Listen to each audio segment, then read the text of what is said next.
إن الساعة آتية أكاد أخفيها لتجزى كل نفس بما تسعى আল্লাহ রাব্বুল আলামিন বলেন ইন্নাস সাআতা আতিয়াতুন নিশ্চয় কিয়ামত আসবে এই পৃথিবী ধ্বংস হয়ে যাবে আল্লাহ রাব্বুল আলামিন বোঝাতে চান ও পৃথিবীর মানুষেরা এই পৃথিবী একদিন থাকবে না এই দামি দামি দালান কোঠা একদিন থাকবে না এই দামি দামি ঘরবাড়ি একদিন থাকবে না পৃথিবীর বড় বড় পাহাড়গুলো একদিন থাকবে না এই চন্দ্র সূর্য তারকারাজি সব চুরমার হয়ে যাবে আল্লাহ রাব্বুল আলামিন কিয়ামত যে বললেন আল্লাহ বললেন ইন্নাস সাআতা আতিয়াতুন ইন্না নিশ্চয় সাআ মানে কিয়ামত আতিয়াতুন আসবে আল্লাহ নবী বললেন সাআর ব্যাখ্যায় নবী বললেন এই কিয়ামতের দুইটা ভাগ রয়েছে দুজনে বলেন কয়টা ভাগ রয়েছে দুইটা ভাগ রয়েছে আল্লাহ নবী বলেন কিয়ামত তো প্রথমটা ওই কিয়ামত মান মাতা ফাকাদ কামাত কিয়ামাতুহু যে ব্যক্তি মরে গেল সে ব্যক্তির জন্য তখন থেকেই কিয়ামত শুরু হয়ে গেল একজন মানুষের যখন মৃত্যু হয়ে যায় ওই মানুষের কিয়ামত সাথে সাথে শুরু হয়ে যায় এই জন্য এটাকে বলা হয় ব্যক্তিগত কিয়ামত এটাকে বলা হয় কিয়ামতের সুগরা কিয়ামতের সুগরা মানে হচ্ছে ছোট কিয়ামত আর তামাম পৃথিবী যেদিন ধ্বংস হয়ে যাবে ওইটা হইল কিয়ামতে কুবরা এটা হইল বড় কিয়ামত এবার একটু লক্ষ্য করে দেখুন আল্লাহ নবী বিশ্ব নবী রাহমাতুল লিল আলামিন বলেন আল কবর রাউযাতুম মির রিয়াজিল জান্নাহ আও হুফরাতুম মিন হুফারিন নার ও আমার উম্মতেরা কবর কারো জন্য জান্নাতের বাগান কবর কারো জন্য জাহান্নামের গর্ত উসমান গনি রাদিয়াল্লাহু আনহু যখন কবরের পাশে যেতেন এই কবরের পাশে গিয়ে শুধু তিনি কাঁদতেন লোকজন জিজ্ঞাসা করল উসমান গনি ভাই আমার নবী যখন কবরের আলোচনা করে আমার নবী যখন জান্নাত জাহান্নামের আলোচনা করে আপনি এত কাঁদেন না আপনি কবরের পাশে আসলে শুধু কেন কাঁদেন ওসমান গনি ডাক দিয়ে বলেন ভাইরা আমার এই কবর এমন একটা জায়গা এই কবর প্রত্যেকটা মানুষের প্রথম ঘাঁটি এই কবরের ভিতরে কেউ যদি শান্তির ঠিকানা পেয়ে যায় এই কবর যদি কারো জন্য জান্নাতের বাগান হয়ে যায় তাহলে সে ব্যক্তির জন্য হাসরের ময়দান সুন্দর মিজানের পাল্লা সুন্দর পুলসিরাত সুন্দর সে জাহান্নামে যাবে এটাই প্রমাণিত হয়ে যায় আর কবরটা জান্নাতের জন্য জাহান্নামের গর্ত হয়ে যায় ওই কবরটা যার জন্য জাহান্নামের আগুনে ভরপুর হয়ে যায় সে ব্যক্তির জন্য পরকালীন পুরা জীবনটাই শুধু বিপদ আর বিপদ এই জন্য উসমান গনি রাদিয়াল্লাহু আনহু কবরের সামনে যখনই যেতেন তখনই কাঁদতেন এই যে কবরের জীবনটা সুন্দর করা চাই আল্লাহ নবী বলেন কাইসু মান দানা নাফসাহু ওয়া আমিলা লিমা বাদাল মাউত ও পৃথিবীর মানুষেরা নিজের চিন্তা করো মান আরাফা নাফসাহু ফাকাদ আরাফা রাব্বাহু নিজেকে যে চিনলো সে আমার আল্লাহ রাব্বুল আলামিনকে চিনলো নিজেকে যে চিনলো না আমার আল্লাহকে সে কিভাবে চিনবে নিজেকে চিনতে হবে আমি কোথায় ছিলাম আমার কোথায় আছি আবার কোথায় যাব এই চিন্তা আমাকে করতে হবে এই চিন্তা না করলে আমাকে যদি আপনি জিজ্ঞাসা করেন আপনার বাড়ি কোথায় আসছেন কোথায় আর যাবেন কোথায়, এই কথা জিজ্ঞেস করলে আমি যদি উত্তর না দিতে পারি তাহলে আমাকে আপনারা পাগল বলবেন, যে লোকটা কিছুই বলতে পারে না। আল্লাহ রাব্বুল আলামিন ডেকে বললেন, কাইফা তাকফুরুনা বিল্লাহি ওয়া কুনতুম আমওয়াতান ফাআহইয়াকুম সুম্মা ইউমীতুকুম সুম্মা ইউহয়ীকুম সুম্মা ইলাইহি তুরজাউন।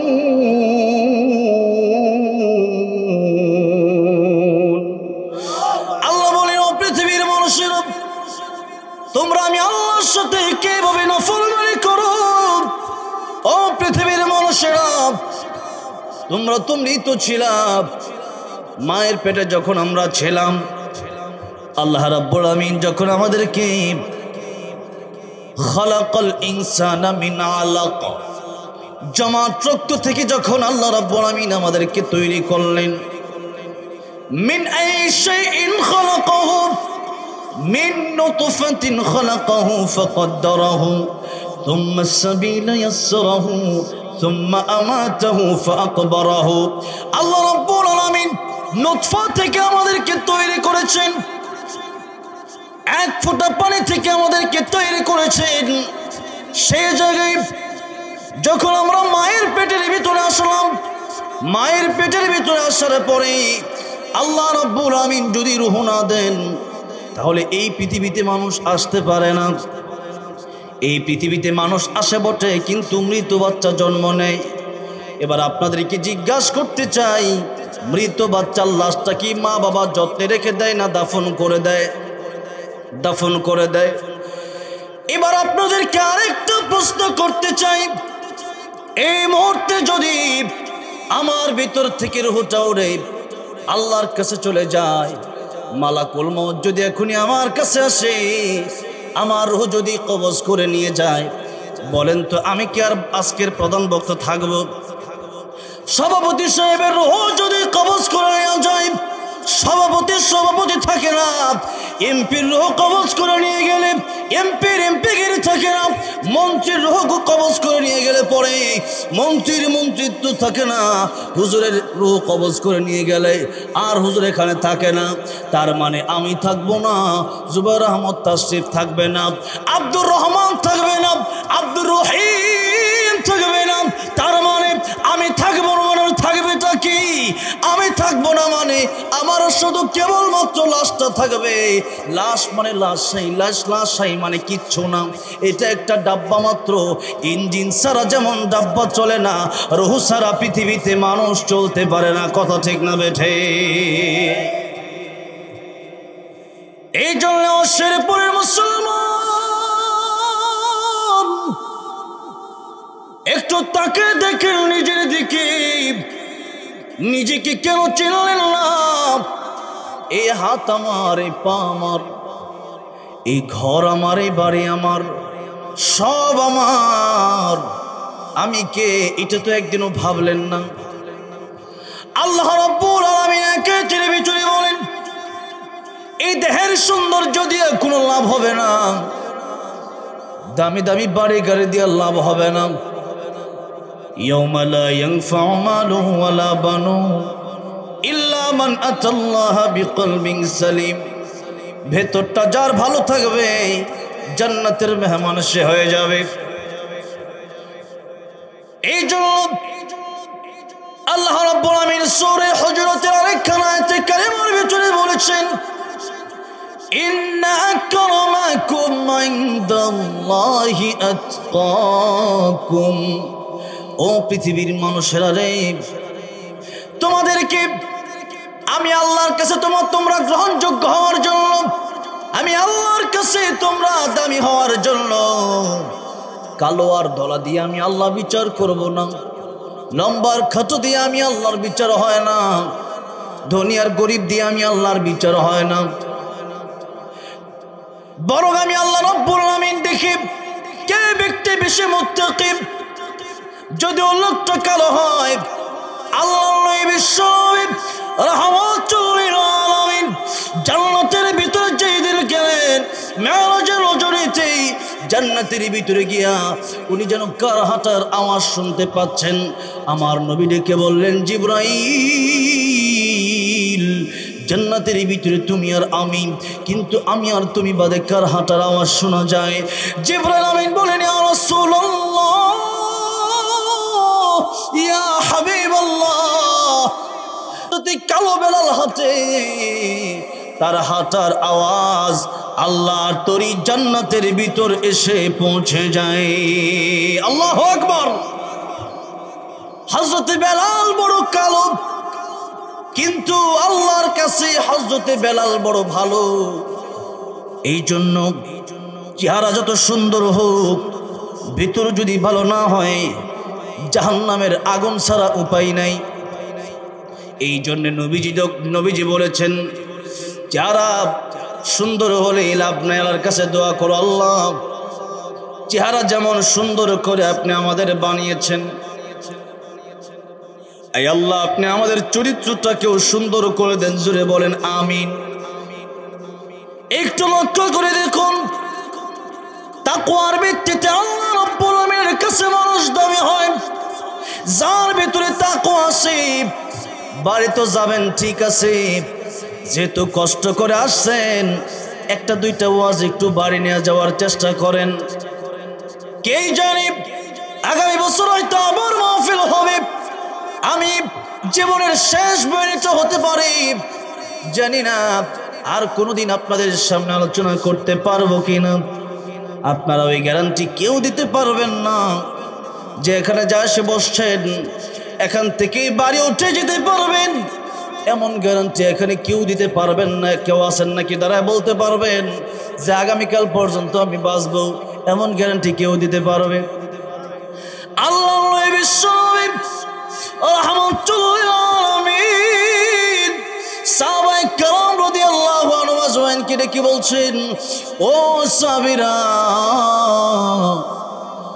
তোমরা কতক্ষণ পর্যন্ত জীবনের গ্যারান্টি দিতে পারো?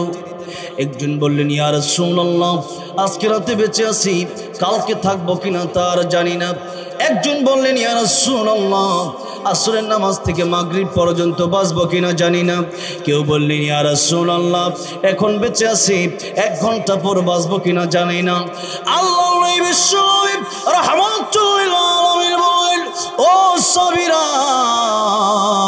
তোমরা তো কেউ একদিন টাইম দিচ্ছ, কেউ 1 ওয়াক্ত নামাজের টাইম দিচ্ছ, কেউ 1 ঘন্টা টাইম দিচ্ছ। ও আমার সাহাবীরা, আমি রাহমাতুল লিল আলামিন নবী, আমি নবীজি, আমার কাছে মালাকুল মউত আসলে অনুমতির প্রয়োজন আছে। আমার কাছে মালাকুল মউত আসলে অনুমতি নেওয়া ছাড়া আমার দেহ টাচ করতে পারবে না, আমার গায়ে হাত দিতে পারবে না। একটু আওয়াজ করে বলবেন, আমার নবীর মৃত্যুর সময় মালাকুল মউত আজরাইল আমার নবীর কাছ থেকে অনুমতি নিয়েছিলেন কি নেন নাই? একবার দুইবার নয়, 3 বার আমার নবীর কাছ থেকে অনুমতি নিয়েছিলেন।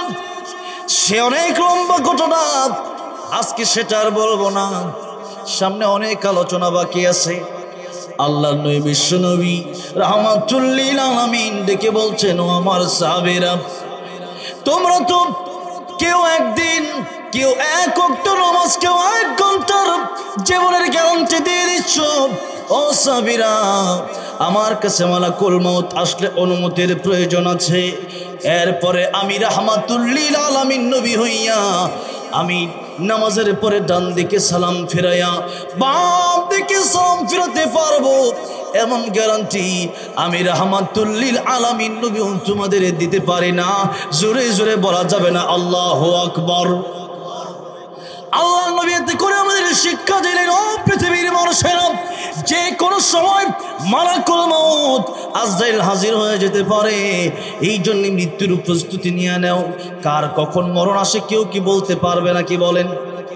এই জন্য কবি বলেছেন, আমার মরণ আসিবে কখন কেউ তো জানে না, আমার মরণ আসিবে কখন কেউ তো জানে না। বলেন না, আমার মরণ আসিবে কখন কেউ তো জানে না, আমার মরণ আসিবে কখন। আমি মরে গেলে আমায় তোমরা ভুইলা যাইও না, আমি চলে গেলে আমায় তোমরা ভুইলা যাইও না। আমার মরণ আসিবে কখন কেউ তো জানে না, আমার মরণ আসিবে কখন। এই দুনিয়া চিরজীবন থাকার জায়গা না, অন্ধকার কবর যে আমার আসল ঠিকানা। এই দুনিয়া চিরজীবন থাকার জায়গা না, অন্ধকার কবর যে আমার আসল ঠিকানা।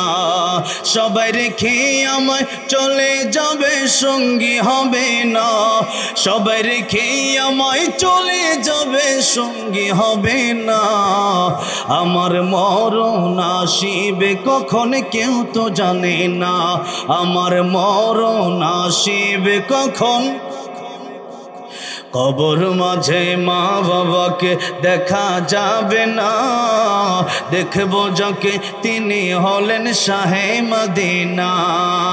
কবর মাঝে মা বাবাকে দেখা যাবে না, দেখব যাকে তিনি হলেন শাহে মদিনা। সেদিন আল্লাহ বিনে আর তো কেহ বন্ধু হবে না, সেদিন আল্লাহ বিনে আর তো কেহ বন্ধু হবে না। আমার মরণ আসিবে কখন কেউ তো জানে না, আমার মরণ আসিবে কখন। এই জন্য আল্লাহ বলেছেন لا يستأخرون ساعة ولا يستقدمون। মৃত্যুর সময় যখন শুরু হয়ে যাবে, এক সেকেন্ড আগেও জান কবজ করা হবে না, এক সেকেন্ড পরেও জান কবজ করা হবে না। তাহলে এবার আসুন, মরতে আমাদের হবেই। কিয়ামতে সুগরা যেটা আল্লাহর নবী বলেন, মান মাতা ফাকাদ কামাত কিয়ামাতুহু। যার যখন মরণ হয়ে যায়, তার তখন থেকেই একটা কিয়ামত শুরু হয়ে যায়। মৃত্যুর সময় যদি কেউ ভালো হয়, তাকে আল্লাহর ফেরেশতা এসে সালাম দেয়, জোরে কোন সুবহানাল্লাহ। আল্লাহর ফেরেশতা এসে তাকে সালাম দেয়, এরপরে তাকে জান্নাতের সুসংবাদ দেওয়া হয়। আর মুমিন ব্যক্তি যে, সেই ব্যক্তি আমার আল্লাহর দিদারের জন্য পাগল পারা হয়ে থাকে, পাগল পারা হয়ে থাকে। কোরআন শরীফের এক আয়াতে আল্লাহ রাব্বুল আমিন বলেন, ওয়াল্লাযীনা আমানু আশাদ্দু হুব্বান লিল্লাহ।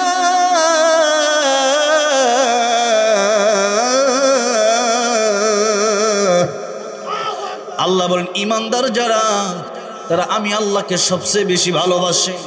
আমরা আল্লাহর চেয়ে বেশি কাউকে আর ভালোবাসি নাকি? সবচেয়ে বেশি আল্লাহ রাসূলকে আমরা ভালোবাসি, কত ঠিক না ঠিক? এই জন্য ঈমানদার দেখবেন নিজেকে গালি দিলে সহ্য করতে পারে, নিজের বাবা মাকে গালি দিলেও মাঝে মধ্যে সহ্য করতে পারে, নিজের আত্মীয় স্বজনকে গালি দিলে সহ্য করতে পারে। কিন্তু প্রকৃত ঈমানদার যে ব্যক্তি, আল্লাহ রাসূলকে গালি দিলে ঈমানদার জীবন দিতে পারে, একটা সেকেন্ডের জন্য আল্লাহকে গালি দেওয়া বরদাস্ত করতে পারে না। কথা বলেন ঠিক না বেঠে? এই জন্য মুসলমান প্রতিজ্ঞাবদ্ধ হতে হবে, আমাকে গালি দিলে আমি সহ্য করব, আমার মা বাবাকে গালি দিলেও সহ্য করতে পারি, কিন্তু আল্লাহ রাসূলের বিরুদ্ধে কথা বলবে, যে টেনে ছিঁড়া হবে, এক মুহূর্তের জন্য ছাড় দেওয়া হবে না। রাজি আছেন? কারা কারা তো হাত দেখতে চাই?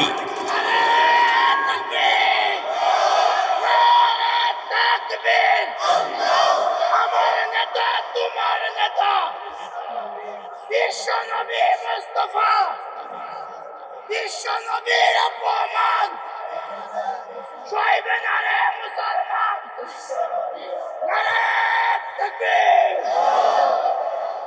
আমার ভাইরা, আমার বাবাজিরা, আল্লাহ রাব্বুল আমিন নিজেও বলছেন, ইন্নামা ওয়ালিয়ুকুমুল্লাহ।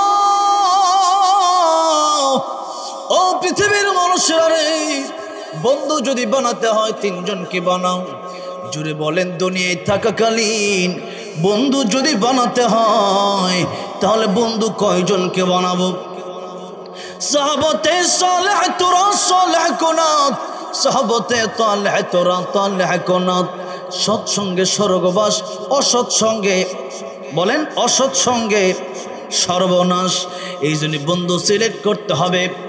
খুব চিন্তা ভাবনা করে আল্লাহ রাব্বুল আলামিন বললেন, ইমানদাররা যদি কাউকে বন্ধু বানায়, ইমানদারের 1 নাম্বার বন্ধু যিনি হবেন, আল্লাহ বলেন আমি আল্লাহ নিজেই ইমানদারের 1 নাম্বার বন্ধু।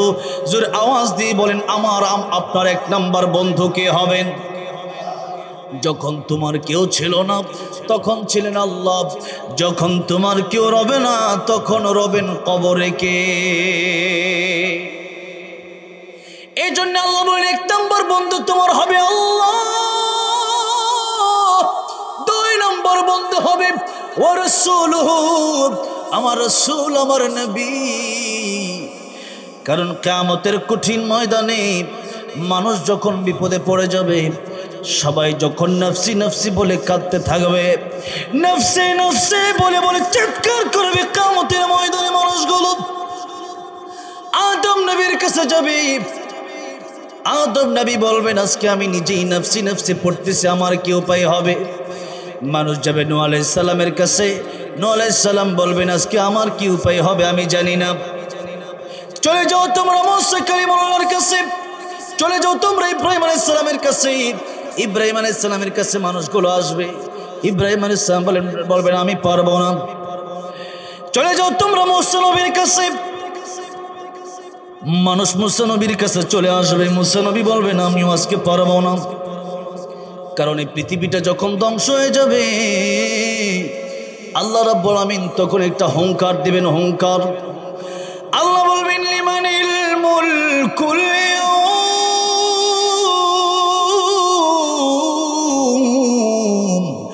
লিল্লাহিল ওয়াহিদিল কাহ্হার। এই বান্দারে আজকের রাজত্ব কার? ও পৃথিবীর মানুষেরা, আজকের রাজত্ব কার? কেউ জবাব দিতে পারবে না, কারণ কেউ বেঁচে নাই, সব মরে যাবে। এমনকি মালাকুল মউত আজরাইলও মরে যাবে। মালাকুল মউত আজরাইল যখন সবার জান কবজ করে ফেলবে, আল্লাহ বলবেন মুচিয়া মালাকাল মাউত, মালাকুল মউত আজরাইলও মরে যাবে। মালাকুল মউত আজরাইল এমন জোরে একটা চিৎকার মারবে, ওই চিৎকার যদি দুনিয়ার কোনো মানুষ শুনতো, দুনিয়ার মানুষেরা, দুনিয়ার মানুষগুলো আর বাঁচতে পারতো না, পশু পাখিগুলো বাঁচতে পারতো না। এমন জোরে একটা চিৎকার মেরে মালাকুল মউত শেষ হয়ে যাবে, এমনকি মরণেরও মরণ হয়ে যাবে। বলছে রাতের গোড়ে দুম্বার আকার ধারণ করে আল্লাহ রাব্বুল আমিন বলবেন এই মরণের মৃত্যু দিয়া দাও, এই মরণকে জবাই করে ফেলো, আখিরাতে মরণেরও মরণ হবে। এবার আল্লাহ রাব্বুল আমিন ডেকে বলবেন ও চিরস্থায়ী বসবাস করো, চিরস্থায়ী বসবাস করো, আর তোমাদের মরণ হবে না। এখন আপনাদেরকে একটা প্রশ্ন করতে চাই, যেই জীবনের মরণ আছে ওই জীবনের দাম বেশি না যেই জীবনে মরণ নাই ওই জীবনের দাম বেশি? জোরে বলেন। ওই জীবনের দাম বেশি যেই জীবনের মরণ নাই। জান্নাতে যাওয়ার পরে আর কোনোদিন মরণ হবে না, সেই জন্য জান্নাতে যাওয়ার পরে মানুষ চিরস্থায়ী সুখময় জীবন যাপন করবে। দুনিয়াতে যতই আপনি বলেন আমার সুখ প্রয়োজন, সুখ আপনি পাবেন না। এর কারণ হলো দুনিয়াটা আসলে সুখের জায়গা না। আর দুনিয়া সিজনুল মুমিন ওয়া জান্নাতুল কাফির। আল্লাহ বলে দুনিয়া মুমিনের জন্য জেলখানা। এখানে অনেক সিরানো লাগতেছে, একটু সাউন্ড বাড়ার একটু। গত বছর সাউন্ডটা ভালো ছিল, এটা কিটাই নাকি আগের হুজুর ঘাইমা শেষ হয়ে গেছে, মানে অনেক কষ্ট হচ্ছে আর কি, মানে কথা জোরে না বললে যাচ্ছে না। সাউন্ড যদি ভালো হয় তাহলে 2-3-4 ঘন্টা ওয়াজ করলে কষ্ট না, সাউন্ড যদি একটু মানে কম হয় বা গলা জোর দেওয়া লাগে তাহলে বেশিক্ষণ কথা বলা যায় না। ভাইরা আমার, বাবাজিরা আমার, এই দুনিয়া মুমিনের জন্য জেলখানা, আর কাফেরের জন্য এই দুনিয়া বালাখানা। কাফের এই দুনিয়ায় যেমনি মনে চাই ওইভাবে চলতে পারবে, কিন্তু আমার কাছে আপনার কাছে যেহেতু ইমান আছে, এবার ঠিক আছে সাউন্ড, কাফের তারা যেভাবে মনে চাই ওইভাবে চলতে পারবে, কারণ এই দুনিয়াটাই তাদের শেষ। এই দুনিয়ায় তাদের কথা হচ্ছে খাও দাও ফুর্তি করো, দুনিয়াটা মস্ত বড়, আর আমাদের কথা এমন নয়, বরং আমাদের জন্য দুনিয়াটা হচ্ছে পরীক্ষার হল। আমাদের জন্য দুনিয়াটা কি পরীক্ষার হলের ভিতরে ছাত্র যখন লেখে, ছাত্র ইংলিশ সাবজেক্টে বাংলা হাট্টিমাটিম টিম লিখতেছে, স্যার কাছে যখন কাগজ চাইছে স্যার কাগজ দিয়ে দিছে, ছেলেকে স্যার কিচ্ছু বলে না, কারণ হচ্ছে পরীক্ষার সময় পরীক্ষা দাও, পরীক্ষার সময় যা মনে চাই লেখো, দেখা হবে রেজাল্টের বেলায়। জোরে কোন ঠিক না বেঠে? ঠিক তেমনি ভাবে এই দলের ভেতরে 40, 50, 60 বছর এটা কেবলমাত্র আমার আপনার জন্য পরীক্ষা। জোরে বলেন, দুনিয়ার জীবনটা আমার আপনার জন্য কিসের হল? পরীক্ষার হল। আর একটু জোরে বলা যায় না কিসের হল? এটা আমি বললাম না, আল্লাহ বলেছেন। আল্লাহ বললেন, আল্লাযী খালাকাল মাউতা ওয়াল হায়াতা লিয়াবলুয়াকুম আইয়ুকুম আহসানু আমালা ওয়া হুয়াল আজিজুল গফুর।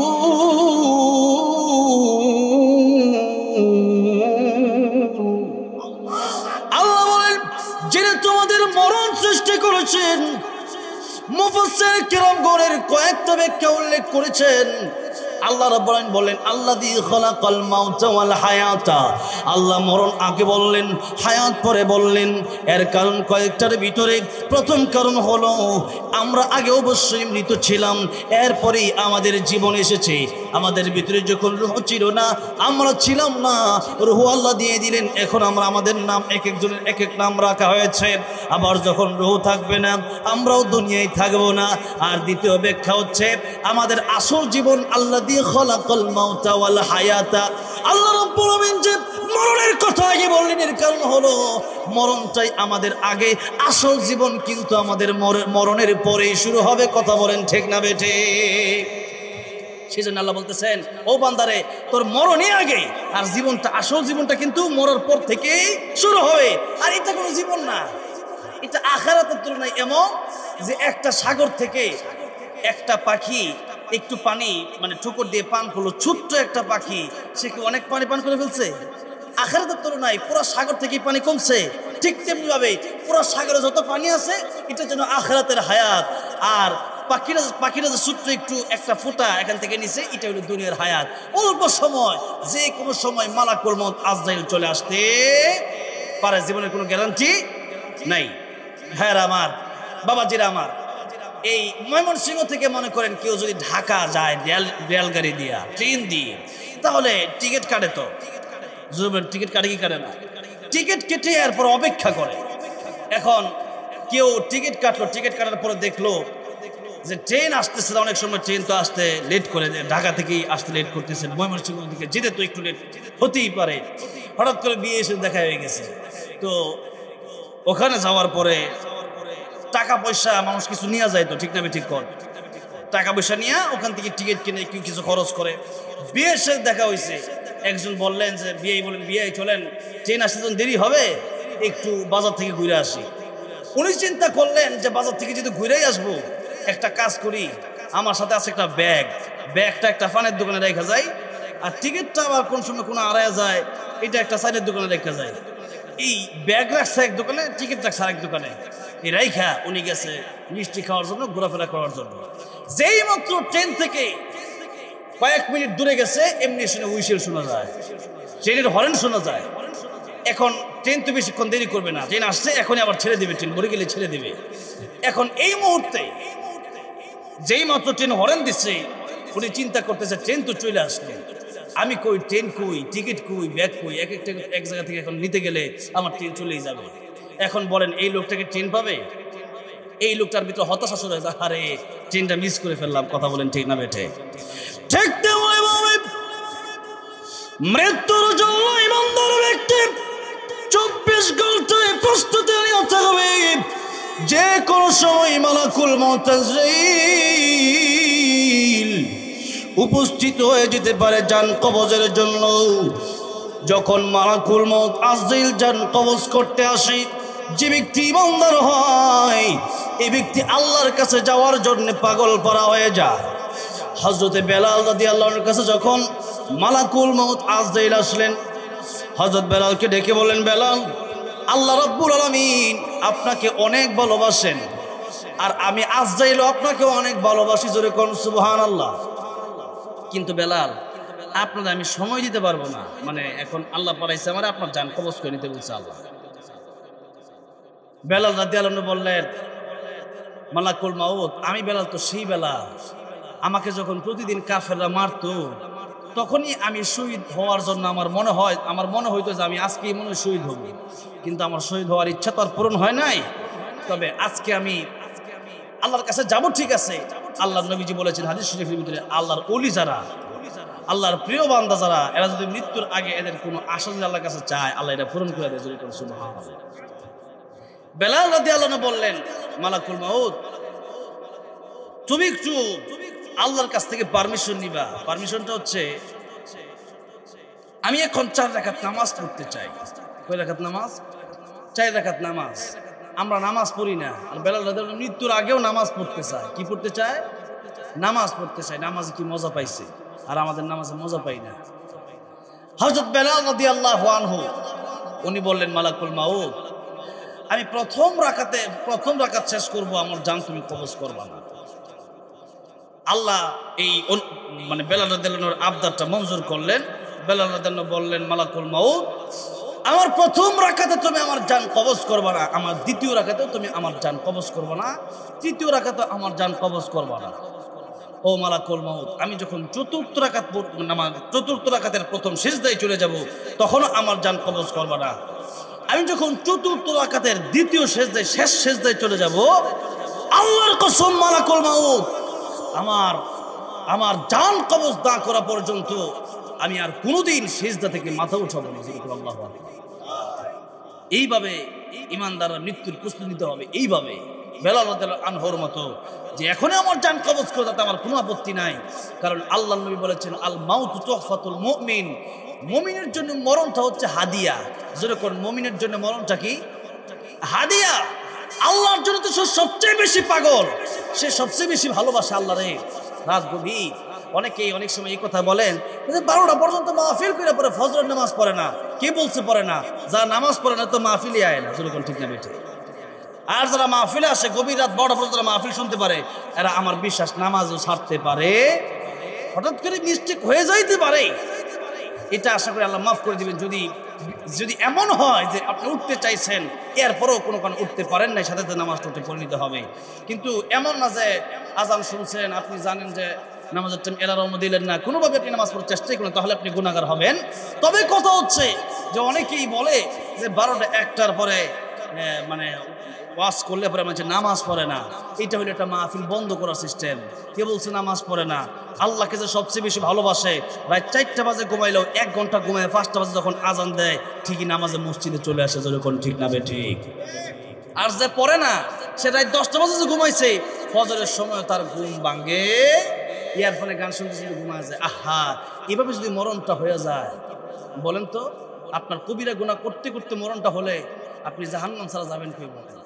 এই জন্য ভাইয়েরা আমার, বাবাজিরা আমার, আল্লাহকে যে ব্যক্তি ভালোবাসে, শীত আর গরম নাই, রাত 12টা 3টা নাই, যে কোনো সময় আল্লাহু আকবার যখন বলে, হাইয়া আলাস সালাহ যখন বলে, হ্যাঁ, যখন নাকি আল্লাহর জন্য, আল্লাহ রাসূলের জন্য দিনই কোনো কাজে ডাক দেওয়া হয়, তখন তারা সবার আগে এসে হাজির হয়। যেরকম ঠিক না ঠিক? আল্লাহকে যারা ভালোবাসে, এরা শুধু নামাজ আর দেখা গেছে যে মাহফিল আসে, বিষয়টা এরকম নয়, ফজর নামাজ পড়ে বিষয়টা এরকম নয়, বরং আল্লাহকে যারা ভালোবাসে, তারা আল্লাহর জন্য জীবন দিত, তাদের কোনো কষ্ট আছে? যেরকম আছে। ইব্রাহিম আলাইহিস সালামকে যখন নমরুদ আগুনের ভিতরে ফেলে দিবে, ইব্রাহিম আলাইহিস সালামের কাছে জিবরাইল আমিন আসলেন, বললেন, পয়গম্বর ইব্রাহিম, আপনাকে আগুনের ভিতরে ফেলে দিবে নমরুদ, আপনি আমাকে বলেন, আমি আপনার আগুন থেকে বাঁচিয়ে দেব। পয়গম্বর ইব্রাহিম ডেকে বলেন, জিবরাইল আমিন, আমার আল্লাহ রাব্বুল আলামিনের ইবাদত আমি করি, যে আল্লাহর ইবাদত আমি করি, ওই আল্লাহ রাব্বুল আলামিন কি আমার দেখেন না? আমার আল্লাহ যদি আমার দেখে থাকেন, আর আমি যদি আগুনের ভিতরে পড়ি, তাতে যদি আমার আল্লাহ রাব্বুল আলামিন খুশি হয়ে যায়, আমি আল্লাহর খুশির জন্য একবার দুইবার নয়, আমি আল্লাহর খুশির জন্য 1000 বারই আগুনের ভিতরে জ্বলতে রাজি আছি। আর তো জোরে কর না, আর তো জোরে কন সুবহানাল্লাহ। সুবহানাল্লাহ কইতে কষ্ট লাগে, বলেন জবান দিছে কে? আল্লাহর জবান দিতে জোরে কর না সুবহানাল্লাহ। যে আগুনের ভিতরে ফেলে দেওয়া হবে, আল্লাহ রাব্বুল আলামিন কোরআন শরীফ আয়াত নাযিল করলেন। আল্লাহ রাব্বুল আলামিন ডাক দিয়ে বললেন, ইয়া নারু কুনি বারদাও ওয়া সালামান আলা ইব্রাহিম। আগুন আমার ইব্রাহিমের জন্য আরামদায়ক হয়ে যাও, আমার ইব্রাহিমের জন্য তুমি শান্তিদায়ক হয়ে যাও। ইব্রাহিম আলাইহিস সালাম আগুনের ভিতরে 40 দিন ছিলেন। জুড়ে বলেন কয়দিন? 40 দিন আগুনের ভিতরে ছিলেন। পৃথিবী থেকে ইব্রাহিম আলাইহিস সালাম বিদায় নেওয়ার আগে ইব্রাহিম আলাইহিস সালাম तमाम পৃথিবীর মানুষকে ডেকে বললেন, तमाम পৃথিবীর মানুষেরা রে, আমি পৃথিবীর কত জায়গায় গেলাম, যত জায়গায় আমি গিয়েছি সবচেয়ে শান্তির জায়গা ছিল ওই জায়গা, ওই আগুনের ভিতরে আমি যে 40 দিন ছিলাম, ওই আগুনের চাইতে শান্তির জায়গা আমি ইব্রাহিম আর কোথাও পাই নাই। জোরে বলা যাবে না সুবহানাল্লাহ। এই জন্য কবি বলেছেন, যে নামে ইব্রাহিমের আগুন হলো পানি, ডাকার মতো ডাকলে আজ সারা দেবেন তিনি রে মন, সারা দেবেন তিনি। ঠিক না বলেন? ও মধুর নামটি মিটায় হতাশার জ্বালা, গলেতে পড়ো ও নামের মালা, ও নামের তুলনা হবে না, হবে না, তুলনা নাই নাই নাই, তুলনা নাই নাই নাই। এসো না আল্লাহর নামে গান গাই, এসো না মন প্রাণ জোড়াই, এসো না মন প্রাণ জোড়াই। আল্লাহু আকবার বলেন, আল্লাহু আকবার। জুড়ে আল্লাহু আকবার বলেন, আল্লাহু আকবার বলেন, আল্লাহু আকবার, আল্লাহু আকবার। জোরে এবার আপনাদের কাছে প্রশ্ন করতে চাই, ইব্রাহিম আলাইহিস সালাম যে আল্লাহর কাছে চেয়ে আগুনকে ফুলের বাগান বানাতে পেরেছিলেন, সেই আল্লাহ রাব্বুল আলামিন আজও আছেন না নাই? সেই আল্লাহর ক্ষমতা আছে না নাই? সে আল্লাহ আজও আগুনকে ফুলের বাগান বানাতে পারেন কি পারেন না? তাহলে বলেন, চাইতে হলে চাইতে হবে কার কাছে? আর তো জোরে কোন? নামাজের ভিতরে প্রত্যেক রাকাত নামাজে আমরা পড়ি, ইয়াকা না'বুদু ওয়া ইয়াকা নাস্তাঈন। আয় আল্লাহ, আমরা কেবলমাত্র আপনার ইবাদত করি আর কেবলমাত্র আপনারই সাহায্য চাই। কিন্তু এরপরেও যদি কেউ কোনো পীরের দরবারে গিয়ে চায়, খাজা বাবার কাছে চায়, আল্লাহ কি খুশি হবেন? আল্লাহ বলেন, এই দুনিয়ায় যত গুনাহ আছে সবচেয়ে বড় গুনাহ নাম শিরকের গুনাহ। জোরে বলেন, কিসের গুনাহ? আর তো জোরে কোন? এই দুনিয়ার সবচেয়ে বড় গুনার নাম কিসের গুনাহ? শিরকের গুনাহ। ইন্না শিরকা লাযুলমুন আযীম। শিরকের গুনার চেয়ে মারাত্মক আর কোনো গুনাহ নাই। একজন স্বামী তার স্ত্রীকে বিয়ে করার পরে ওই স্ত্রী যদি অন্য কোনো ছেলের সাথে করে স্বামী যেমন রাগ করে, আল্লাহ কয়, বান্দা রে, তোরে তো আমি আল্লাহ কুদরতি হাত দিয়ে বানাইছি, ও বান্দা তুই যখন আমি আল্লাহকে বাদ দিয়া তোর অন্য বাবারে ডাকস, তখন আমি আল্লাহ বরদাস্ত করতে পারি না, আমি আল্লাহ নারাজ হয়ে যায়। আল্লাহ বলেন, এই শিরক যারা করবে কিয়ামতের ময়দানে তাদের জন্য মা ইউশরিক বিল্লাহি ফাকাদ হারামাল্লাহু আলাইহিল জান্নাতা ওয়া মাওয়াহুন নার। জান্নাত তাদের জন্য আমি আল্লাহ রাব্বুল আলামিন হারাম করে দিয়েছি, আর জাহান্নাম তাদের জন্য ওয়াজিব করে দিয়েছি। জাহান্নাম তাদের যেতেই হবে। আরেকটা আল্লাহ বলেন, ইন্নাল্লাহা লা ইয়াগফিরু আন ইউশরাকা বিহি ওয়া ইয়াগফিরু মা দুনা যালিকা লিমান ইয়াশা। আল্লাহ বলতেছেন, এই দুনিয়াতে আমি আল্লাহ তোমরা যত গুনাহ করতেছো সব আমি আল্লাহ চাইলে মাফ করে দিতে পারি। আমি আল্লাহ রহমান রহিম গফফার। ও বান্দারে, কিন্তু শিরিক করবা না। শিরিকের গুনাহ কিন্তু আমি আল্লাহ কিয়ামতের ময়দানে মাফ করব না।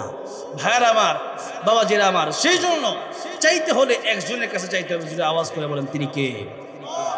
এই জন্য আল্লাহ রাব্বুল আয়াতুল কুরসির ভিতরে যে আয়াতটা বলছেন আপনারা জানেন, কিন্তু এটা মানার দরকার। দেখেন আল্লাহ বলতেছেন, লা তাখুযুহু সিনাতুন ওয়ালা নাওম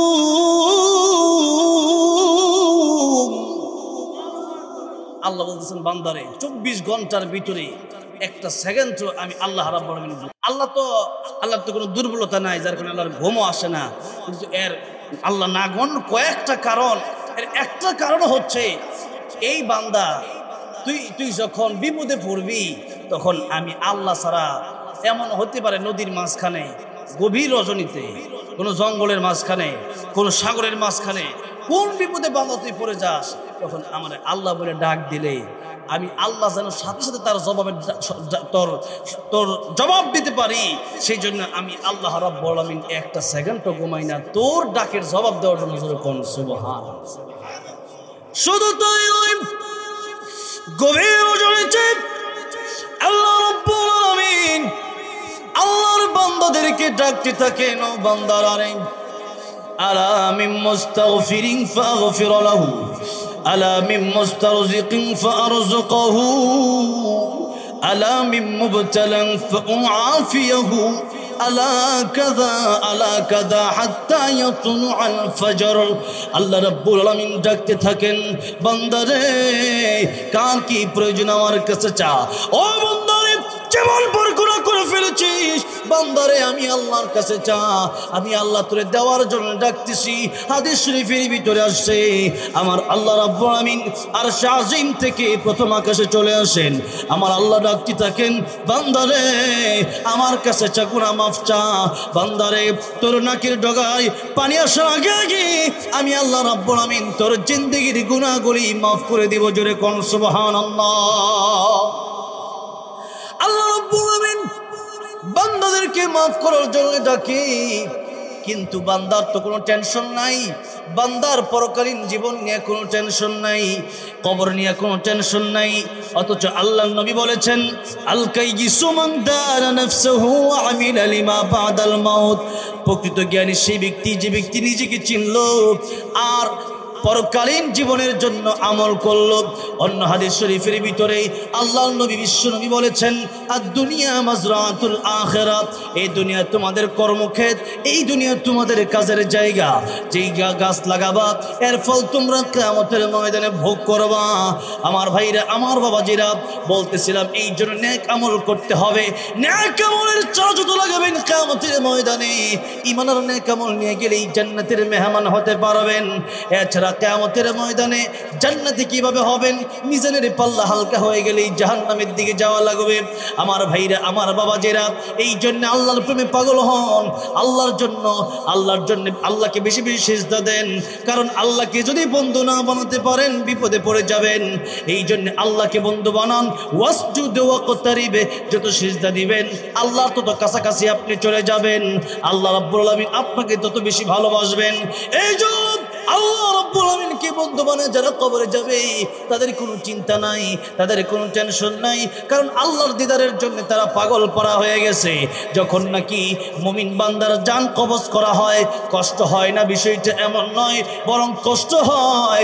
এরপরও ফেরেশতারা যখন কানে কানে এসে বলে, আল্লাহ রাব্বুল আলামিন তোমাকে সালাম দিয়েছে, মুমিন বান্দা যেই মুহূর্তে আল্লাহর সালাম পায়, এমনি মুমিন বান্দা এই খুশিতে যেই মাত্র এইটি চিন্তা করে আল্লাহ আমার সালাম দিয়েছে, এই চিন্তা করতে করতে রূহ কোন দিক দিয়ে চলে যায় মুমিন বান্দা টের পায় না। জোরে করে আল্লাহু আকবার। এই এলাকায় নদী আছে, তো নদীর নামটা কি? ব্রহ্মপুত্র নদী। এই নদীর এক পারে ছেলের বাড়ি আর এক পারে একটা মেয়ের বাড়ি, দুজন প্রেম করে। বাপ ছেলেকে বলছে, তুমি প্রেম করতে পারবো না, ওই মেয়ের সাথে প্রেম যদি আরেকদিন দেখছি অবৈধ প্রেম, আড্ডি বাই গেলাম। বাপের কথায় ছেলে আর যায় না। কুয়াশার সময় তো, কুয়াশা শুরু হয়েছে, এখন অনেক কুয়াশা পড়ছে আজকে মোটামুটি। তো এই কুয়াশার সময় রাত যখন 12টা 1টা 2টা বেজে যায়, গভীর রাত, তখন ছেলে একদিনও যায় না। ওই দিন চিন্তা করছে যে এই গভীর রাতে আজকে আমার ঘর থেকে আমি বের হয়ে গেলে আব্বা আম্মা কেউ দেখবে না, কারণ এই রাত 2টা 3টা বাজে শীতের ভিতরে আব্বা আম্মা ঘর থেকে কেউ বেরিত না, ভাই সাহেব কেউ বেরিত না। এই মুহূর্তে আজকে আমার জন্য সুযোগ, আজকে আমার প্রেমিকার সাথে দেখা করতে হবে।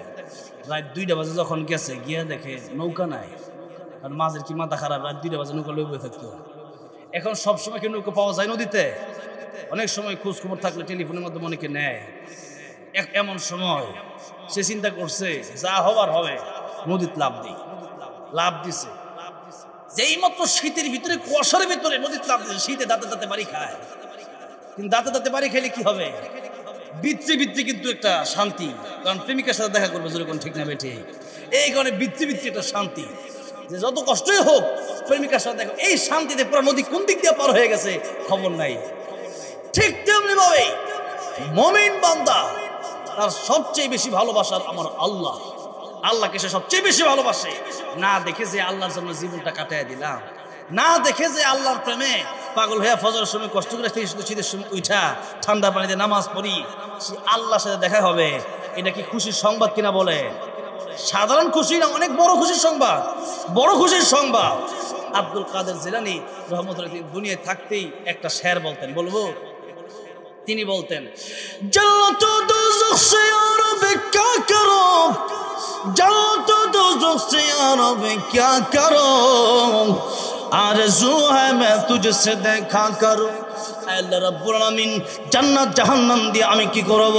আল্লাহ জান্নাতে যদি নাও যেতে পারি আর জাহান্নামের আগুনেও যদি জ্বলতে হয়, আয় আল্লাহ তোমাকে যদি পেয়ে যাই, তোমাকে একটা নজর দেখতে পারলেই আমি আব্দুল কাদের জিলানীর মনে আর কোনো দুঃখ থাকবে না। আর জোরে কোন সুবহানাল্লাহ। জান্নাতে যাওয়ার পরেও আল্লাহ রাব্বুল আমিন জান্নাতীদেরকে জিজ্ঞাসা করবেন, ও জান্নাতীরা, জান্নাতে আসার পরে তোমাদের সব নিয়ামত কি তোমরা কোরআনে যা যা বর্ণনা করেছিল পাইছো? জান্নাতীরা বলবে, আল্লাহ কোরআনে যা বর্ণনা করেছিল তার চেয়ে 97 গুণ বেশি পেয়েছি। কিন্তু আল্লাহর ওলিরা এবং নবীরা তারা যেন খুশি না, জান্নাত পায়ও যেন খুশি না। আল্লাহ বলবেন, আমার প্রিয় বান্দারা, জান্নাতে আসলাম, এরপরেও তোমরা কেন খুশি না? আল্লাহর প্রিয় বান্দারা সবাই কিন্তু শুধু জান্নাতের জন্য নামাজ পড়ে না, অনেকে আল্লাহর সাথে গভীর সম্পর্ক করে, যে আল্লাহ তার সৃষ্টি করেছে, সেজন্য জান্নাতের ভিতরে জান্নাতের লেখা বলবেন, আয় আল্লাহ রাব্বুল আলামিন, জান্নাত দিয়ে কি করব, জাহান্নাম দিয়ে কি করব? আয় আল্লাহ তোমারে যদি না পাই, আয় আল্লাহ জান্নাতের ভিতরেও এই বাড়ি গাড়ি নারী আমাদের দরকার নাই। আল্লাহু আকবার। আল্লাহ রাব্বুল আলামিন দুনিয়াতেও বাড়ি গাড়ি নারী ছিল, কেন রাব্বুল আলামিন তোমাকে দেখার জন্য রাতে আরামের ঘুমকে হারাম করে দিয়েছি, তাহাজ্জুদের নামাজ দাঁড়ায় গিয়েছি, সিজদার ভিতরে আল্লাহ চোখের পানি ছেড়ে কেঁদেছি, দুনিয়ার হারাম আল্লাহ রাব্বুল আলামিন ছেড়ে দিয়েছি, হারামকে লাথি মেরেছি, শয়তানের ওয়াসওয়াসাকে লাথি মেরে ফজরের নামাজের জন্য মসজিদে এসেছি। আল্লাহ রাব্বুল আলামিন জান্নাতের ভিতরে এত নাজ নিয়ামতের প্রয়োজন নাই, যদি না তোমারে দেখতে না পারি এত নাজ নিয়ামতের প্রয়োজন নাই। আল্লাহ রাব্বুল আলামিন বলবেন, ও জান্নাতীরা রে, আজকে আমরা একটা মাহফিল করব, যেই মাহফিলে আমি আল্লাহ রাব্বুল আলামিন স্বয়ং তোমাদের সাথে দেখা দিয়ে দেব। আর তো জোরে কোন সুবহানাল্লাহ।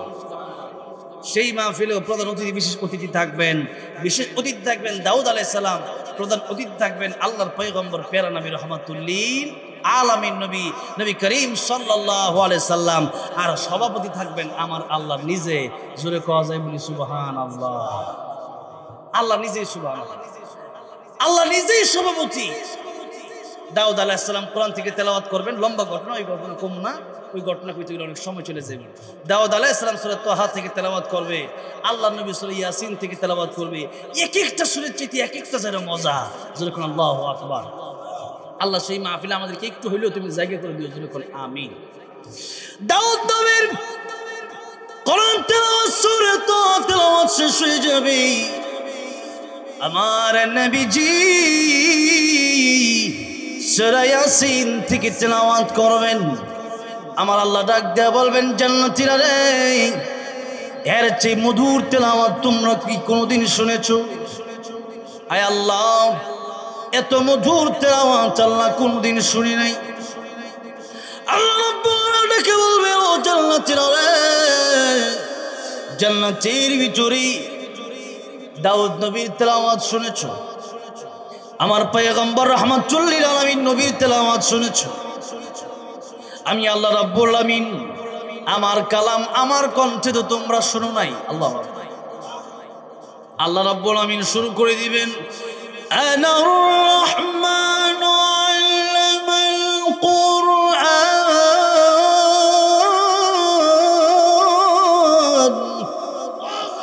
খালাকাল ইনসানা আল্লামাহুল বায়ান।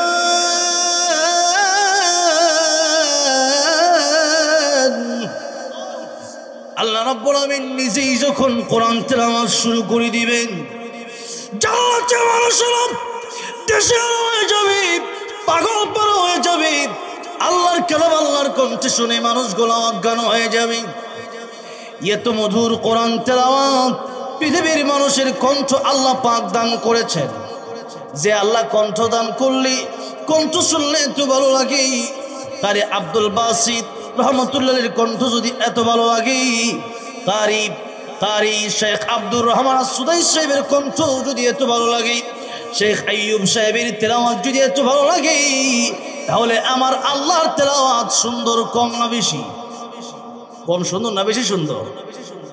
সে জান্নাতের ভিতরে জান্নাতীদের সাথে দেখা করা পর্যন্ত জান্নাতীরাও পরিতৃপ্ত হবে না। এই জন্যে আল্লাহর সাক্ষাৎ, আল্লাহ রাব্বুল আমিনের দিদার, আল্লাহর দিদারের চাইতে মুমিন বান্দার আর এর চাইতে বেশি চাওয়ার কিছুই থাকতে পারে না। কথা বলেন ঠিক না বেঠিক? এই জন্যে আব্দুল কাদের জিলানী বলতেন, জান্নাত ও দোজখ সে ইয়া রব্বি ক্যা করো আরজু হ্যায় তুঝসে দেখা করো। আয় আল্লাহ, জান্নাত দিয়ে আমি কি করব, জাহান্নাম দিয়ে আমি কি করব? আয় আল্লাহ, তোমার যদি পেয়ে যাই তাহলে আমার জান্নাত না পেলেও আমার চলবে। আয় আল্লাহ, আমি তোমার দিদার চাই। আয় আল্লাহ, আমি তোমার সাক্ষাৎ চাই। আমার ভাইরা, আমার বাবাজিরা, এই জন্য মুমিন বান্দার যখন জান কবর শুরু হয়ে যায়, মুমিন বান্দা আল্লাহর দিদারের জন্য মুমিন বান্দা পাগল হয়ে যায়। জোরে কোন সুবহানাল্লাহ। রুহু একদিকে বের হয়ে যায়, আরেক দিকে মানে রুহুটা তো আল্লাহর জন্যই পাগল। এই জন্য রুহুটা যখন মালাকুল মউত টান দেয়, আস্তেই করে রুহুটা বের হয়ে যায়। আর ফাসিক ফুজ্জার কাফেরের রুহু যখন জানটা যখন কবজ করা হয়, তখন কাফের বিমানের রুহু যেন বের হতে চায়, কাফের বিমানের রুহু যেন বের হতে চায় না। কেন? সে তো ভালো করেই জানে এখন থেকে আমার জন্য আযাব শুরু হয়ে যাবে।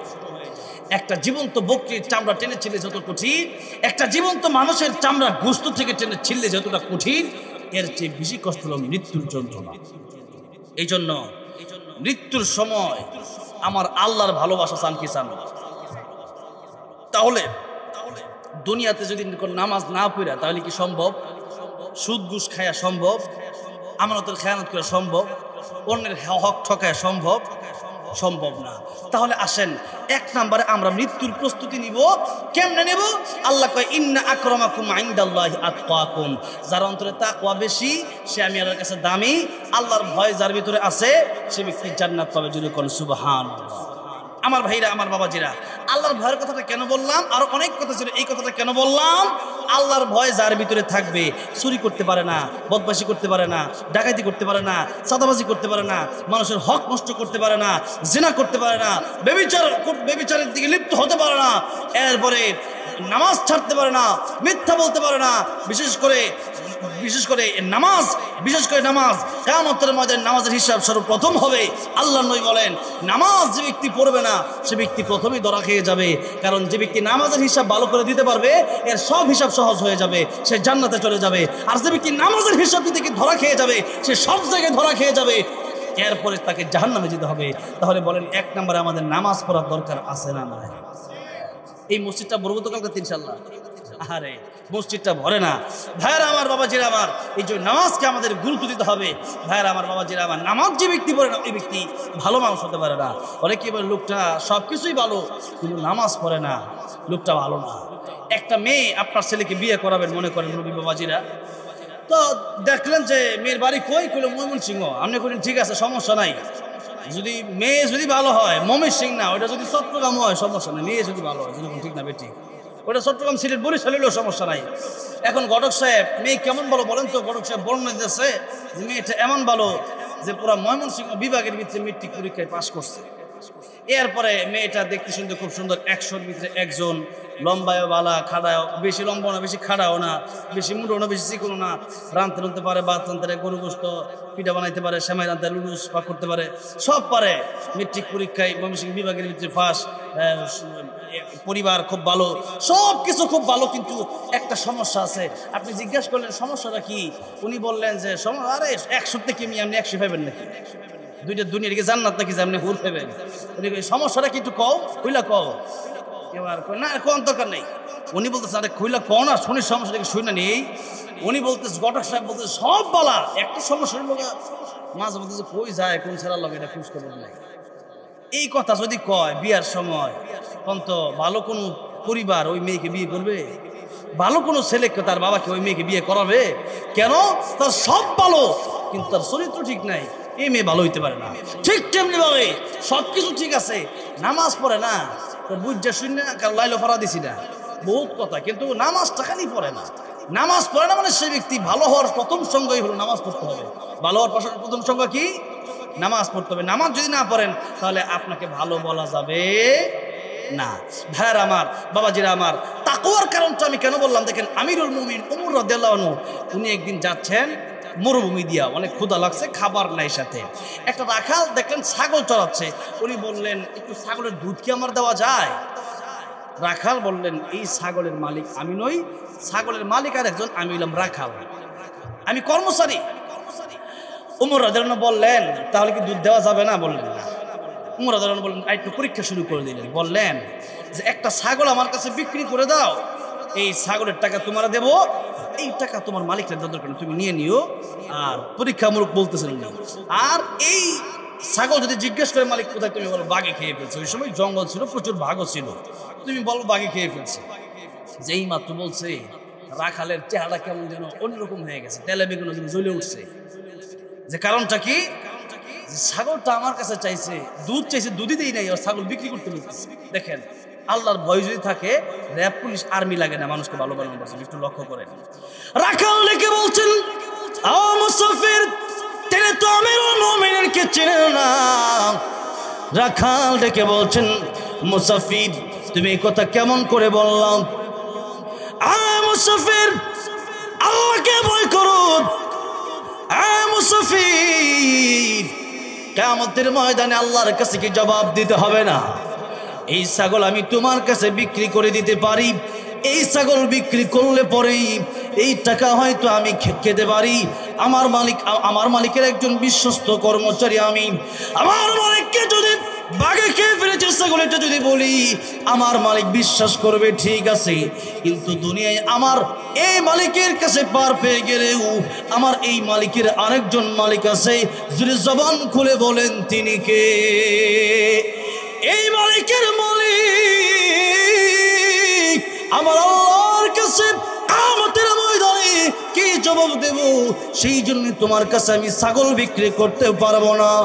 আমিরুল মুমিন খুশি হয়ে গেলেন। আল্লাহর ভয় একটু লক্ষ্য করেন, আল্লাহর ভয় যেহেতু ভিতরে আছে এই জন্য ছাগলটা বিক্রি করলো না। ঠিক তেমনি ভাবে আল্লাহর ভয় যদি কারো ভিতরে অন্তরে থাকে, জিনা করতে পারে না, চুরি করতে পারে না, ডাকাতি করতে পারে না, অন্যের মাল আত্মসাৎ করতে পারে না, চাঁদাবাজি করতে পারে না, দেশের মাল লুণ্ঠন করতে পারে না, আল্লাহর ভয় যদি কারো অন্তরে থাকে, সমস্ত গুনাহ থেকে সে ব্যক্তি বেঁচে থাকতে পারে। একটাই ওয়াজ জোরে বলেন, সেটার নাম হলো তাকওয়া। জোরে বলেন কি? তাকওয়া, আল্লাহর ভয়। জোরে বলেন কার ভয়? আল্লাহর ভয়। আল্লাহর ভয় যদি না থাকে, যা ইচ্ছা তাই করতে পারে। জোরে বলেন ঠিক না বেটি? এই জন্য ভাইয়েরা আমার, বাবা যে আল্লাহর ভয়ের মাধ্যমে আমাদের মৃত্যুর প্রস্তুতি নিতে হবে। এবার আসেন একটু সামনের দিকে যাই। রাজি আছেন তো আপনারা? কষ্ট হইতেছে ভাইয়েরা আমার, বাবাজিরা আমার? এটা হলো ছোট কিয়ামত নিয়ে, মানে ব্যক্তিগত কিয়ামত নিয়ে বললাম। এবার দেখেন ব্যক্তিগত কিয়ামত নিয়ে কোনো কাফেরও কি অস্বীকার করে? মরণ যে হবে এটা কি কোনো আস্তিক আর নাস্তিক সবাই বিশ্বাস করে, যখন ঠিক না বেঠি? কিন্তু যখন বড় কিয়ামতের কথা বলা হলো, কিয়ামতের কুবরার কথা বলা হলো, তখন অনেকের ভিতরে একটা মতনৈক্য শুরু হয়ে গেছে। আম্মা ইয়াতাসাআলুন আনিন নাবাইল আযীম আল্লাযী হুম ফীহি মুখতালিফুন। ইখতিলাফ শুরু হয়ে গেছে, মতনৈক্য শুরু হয়ে গেছে, পার্থক্য শুরু হয়ে গেছে। কেউ বলে কিয়ামত হইব, তাহলে হয় না কেন? আবার কেউ বলতেছে কিয়ামত হইব, পৃথিবী ধ্বংস হইব, এত সোজা। আপনার কি মনে হয় যে আল্লাহ আমাদেরকে, আমরা ছিলাম না, আল্লাহ বানায় লাইছে, সে আল্লাহকে আবার আমাদেরকে উঠাইতে পারবে না? আবার কেউ কয় কিয়ামত কায়েম হইব, আবার এই পৃথিবী ধ্বংস করে আবার আল্লাহ মানুষকে উঠাবে। এইটা সম্ভব না। এটা একটা প্রাকৃতিক নিয়ম, নাস্তিকরা যে বলে আর কি, যে এমনি আমরা জন্ম হয়েছি, এরপরে আমরা মরে যাব, একবারে শেষ হয়ে যাব। যেরকম নাউযুবিল্লাহ। ইমাম আবু হানিফার ছোট্ট একটা এক্সাম্পল দিয়া আমি সামনের দিকে যাব। মাহফিলের কিছু কাজও বাকি আছে, কিছু আবদার রক্ষা করার ব্যাপার আছে, সেজন্য অনেক কাজ। এই জন্য একটা এক্সাম্পল দেই, ভালো করে শুনেন।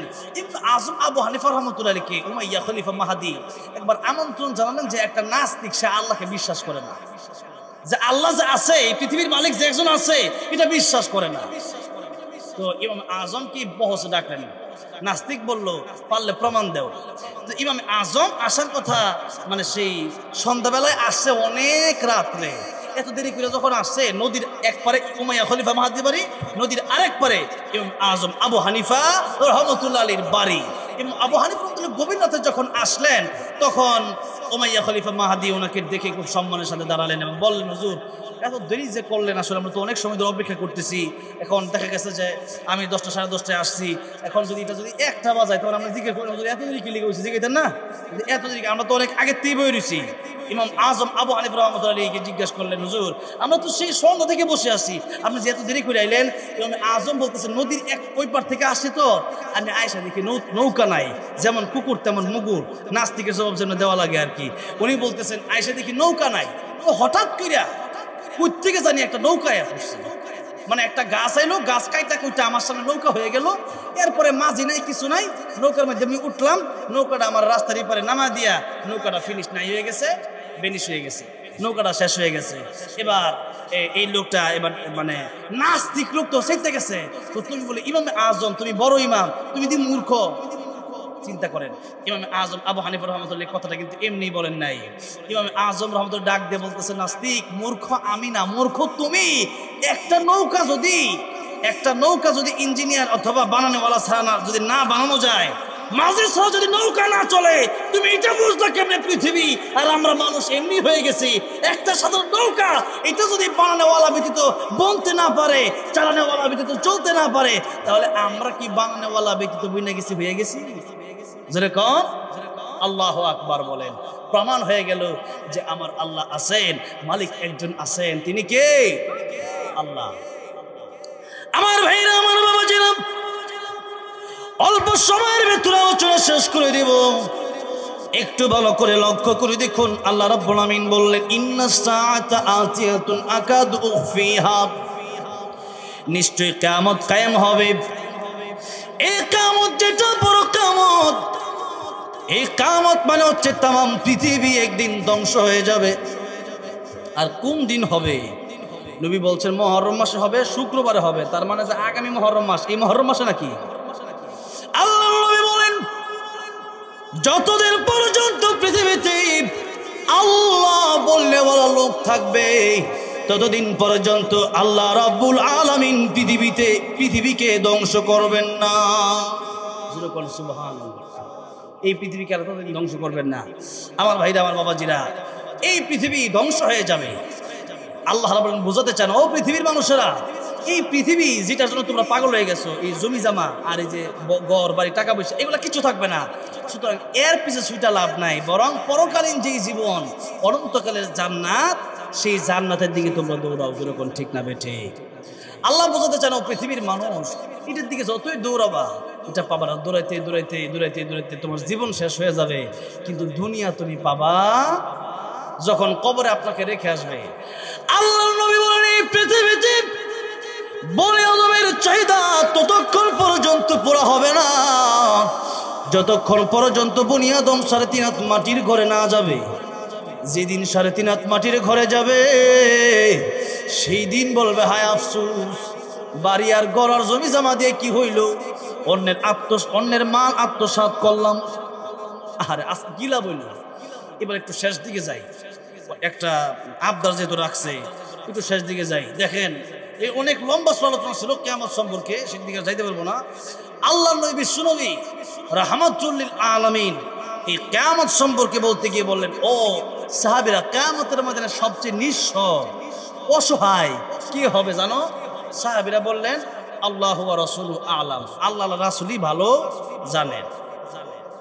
আল্লাহ নবী বিশ্বনবী রাহমাতুল্লাহ আলামিন বললেন কিয়ামতের কঠিন ময়দানে নেক আমলের পাহাড় নিয়ে উঠবে, নামাজ রোজা হজ যাকাত অভাব নাই,